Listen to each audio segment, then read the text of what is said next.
Sir ஆணைய நேயர்களுக்கு வணக்கம். இன்றைக்கி பார்த்தீங்கன்னா வந்து நம்ம திருச்சி சூரியூரில் இருக்கிற ஜல்லிக்கட்டு தான் வந்திருக்கோம். ஸோ பொங்கலுக்கு அடுத்த நாள் இது. ஸோ பின்னாடி வந்து விழா வந்து பயங்கரமாக கொண்டாடிட்டு இருக்காங்க. ஜல்லிக்கட்டு மைதானம் வந்து துணை முதல்வர் உதயநிதி ஸ்டாலின் வந்து திறந்து வச்சார். இன்றைக்கி வந்து ஜல்லிக்கட்டு போட்டி அந்த மைதானம் தான் நடந்துட்டு இருக்கு. வாங்க வீடியோக்குள்ள போகலாம். இப்போ ஸோ அதுக்கு முன்னாடி மிஸ் ஆன மறக்காம சப்ஸ்கிரைப் பண்ணிக்கோங்க. வாங்க வீடியோக்குள்ள போகலாம்.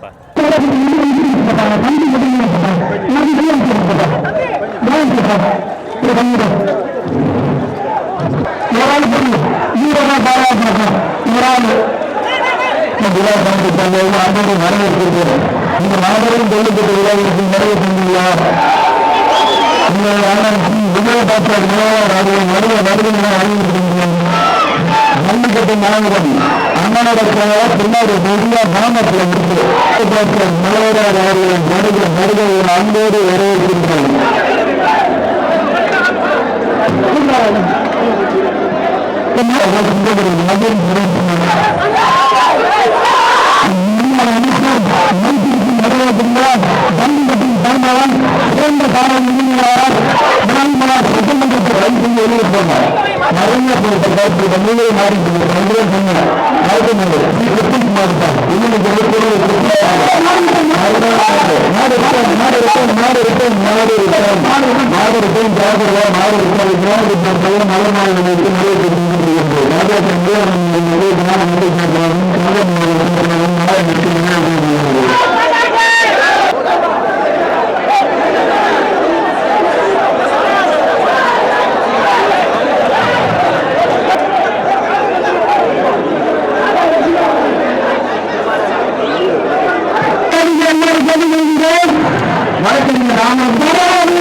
நமக்கு திருச்சி மாவட்டம் கொட்டப்பட்டிலேருந்து 2வது மாடு ஏற்றி வந்துருக்கோம்.